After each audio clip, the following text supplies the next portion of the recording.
Hello, Prince. Hello, Detroit. How are you? All right, how are you? Well, Prince, I heard nothing but magic flowing down from the concert. How was it? A lot of fun. Should have been there. Well, you know what? I was driving home from the gig, wiping sweat off my brow, and I heard Automatic. And we just got through playing it. We don't normally play that one, but went over pretty good, and I think it's because of you and what you've done for us and my thing. It's a good feeling. I just want to tell all my little motor babies that I'm just happy to be here, and it's just a fun way to spend my birthday, for sure. Happy birthday to you. Thank you. Prince, you've been the entertainer that has insisted on doing things one way, your way.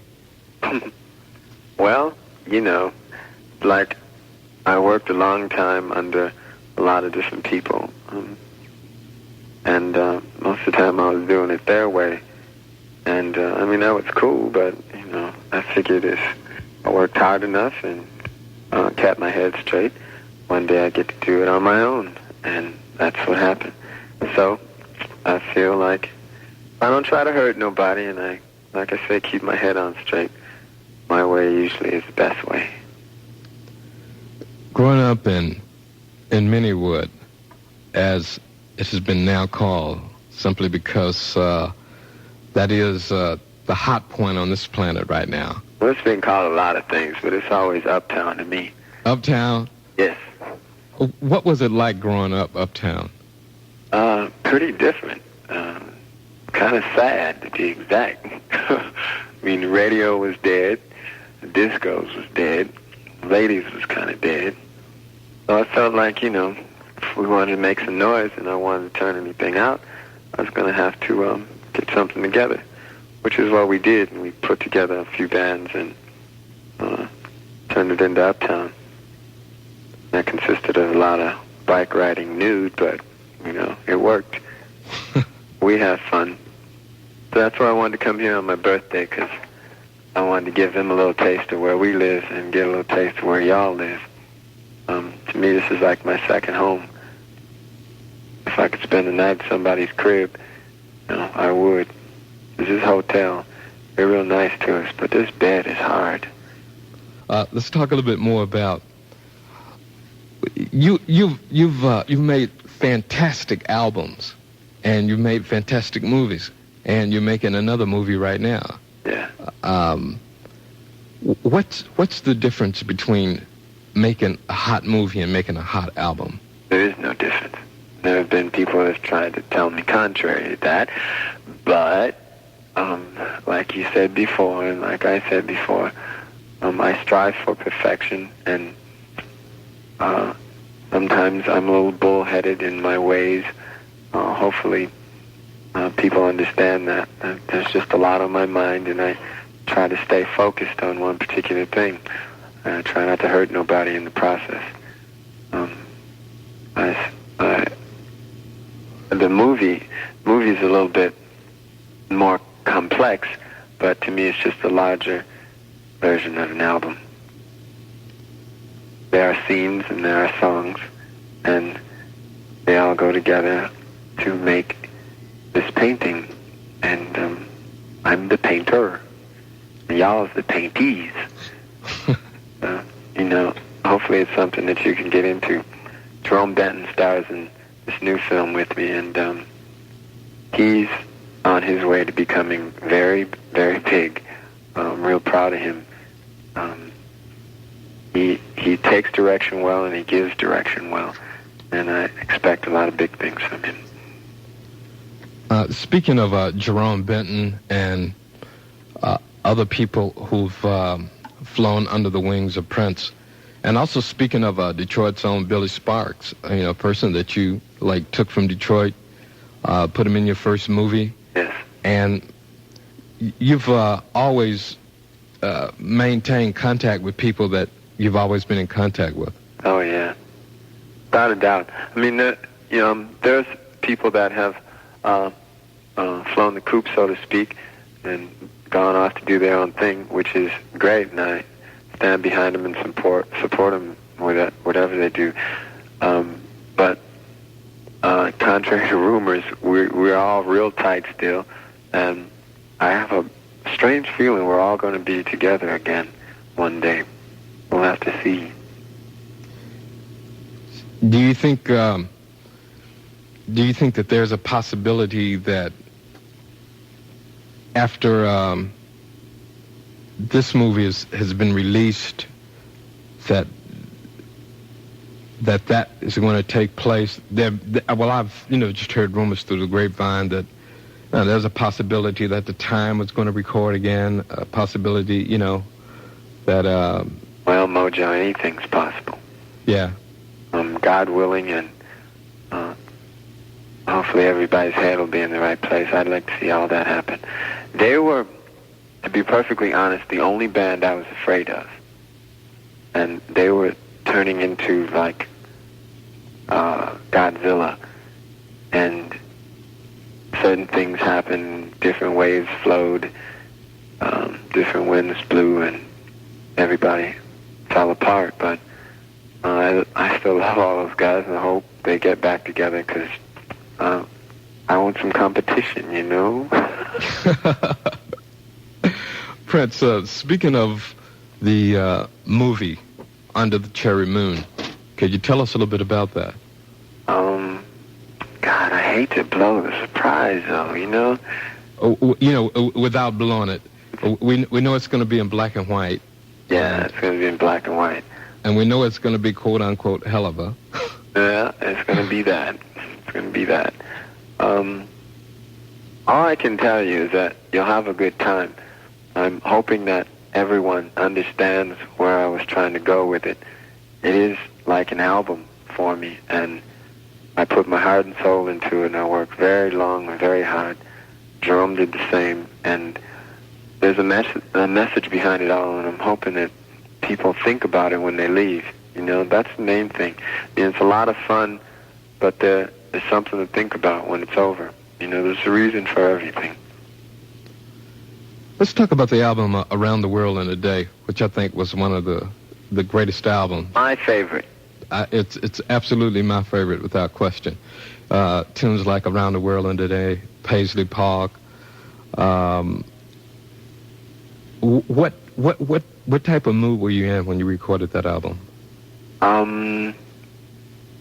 I sort of had a FU attitude, meaning that I was making something for myself and my fans, and the people who supported me through the years.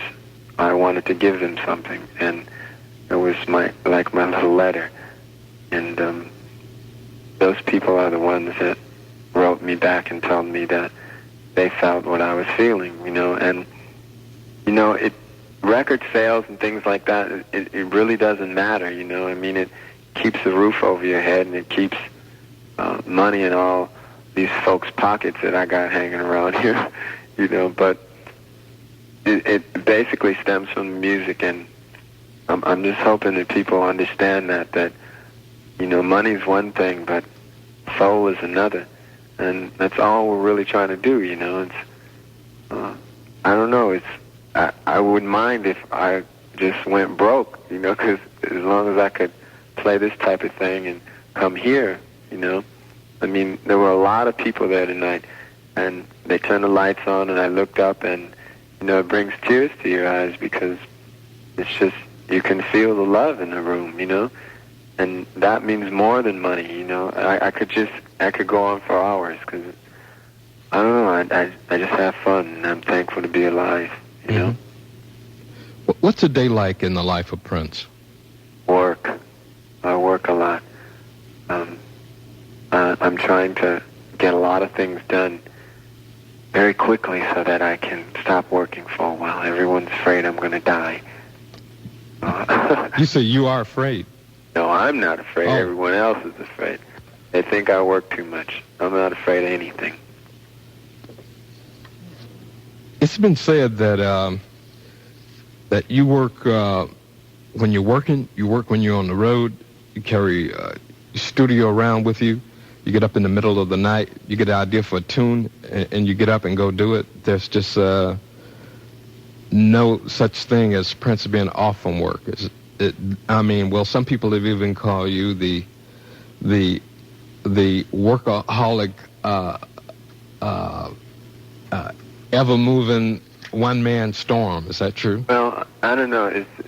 The thing is that when you're called, and I hear things in my sleep. I walk around, I go in the bathroom and try to brush my teeth, and all of a sudden a toothbrush starts vibrating. That's a groove, and you got to go with that, and that means drop the toothbrush and get down to the studio or get to a bass guitar quick, and I don't know, my best things have come out like that. To me, making a song is like a new girl walking in the room, you never know what's going to happen till all the things come together. And there she stands, and she says, hi, you want to take a bite of this orange? You bite it, and it's cool, and I send it to you, I know. Look here, one question. Yes? What's your favorite instrument? Stewardess. You play them all. It's dirty. It's dirty. No, listen. I don't know. It depends on the song. It depends on the color. They all sound differently. It's very strange. I try to stay original in my work, and a lot of sounds have been used now, and I'm looking for new instruments and new sounds and new rhythms. And I got a lot of surprises. I don't want to give them all away. Look, you've done everything. I mean, you've done. Not yet. You've done hard rock. You've done some of the most sensuous ballads. No, we just scratched the surface with all that stuff. I mean, there's so many sounds. It's limitless. Some people say you probably have, in your secret vault, in the Prince music vault, about 500 tunes that you've done that you haven't even considered using yet, that you could put out an album for the next 20 years, 2 albums a year. No, not that many. 320, to be exact. Oh, really? But not 500. 320 songs? Yeah. That have never been released. Hmm? And it's been rumored that they all sound different. That's why probably each album that you release is just a little bit different. Yeah. They don't all sound different. There's a couple times I copied myself. It's all right. It's all right to copy yourself. You think you hit on something right, you try to do it again, So I don't know. No, I try not to do that too much. If I do that, there's usually someone around, Wendy or Lisa or someone, to say, hey, man, I've heard that, put it away. And it goes away, and we don't hear from them. That's all for a while. Mojo. Yeah. Guess what? What is that? We're all going to go see Purple Rain tonight. You are? Yep. Look, I've seen it 12 times. I've seen it too many times, but I want to watch it again. I've seen it 12 times, and I'll go watch it tonight. I tell you what, I'm going to ask everybody out there to go watch Purple Rain. But what time will you be watching it? About 15, 20 minutes, maybe? No, about 3 minutes. About 3 minutes? Knocking on my door now. Okay, everybody's getting ready to go and turn the VCRs on right now to Purple Rain. Tell you what I'm going to do. What is that? I'll back tomorrow, and I'm going to leave a little message at about 4:30. And this one's just for all the Purple people. And I think they'll understand. You say call you back tomorrow? I'll call you. You're going to call me? I got your number. You got my number? Yep. 4:30. All right. Prince, it's been one big pleasure. I mean, words cannot describe, this moment. And I don't think words can describe how Detroit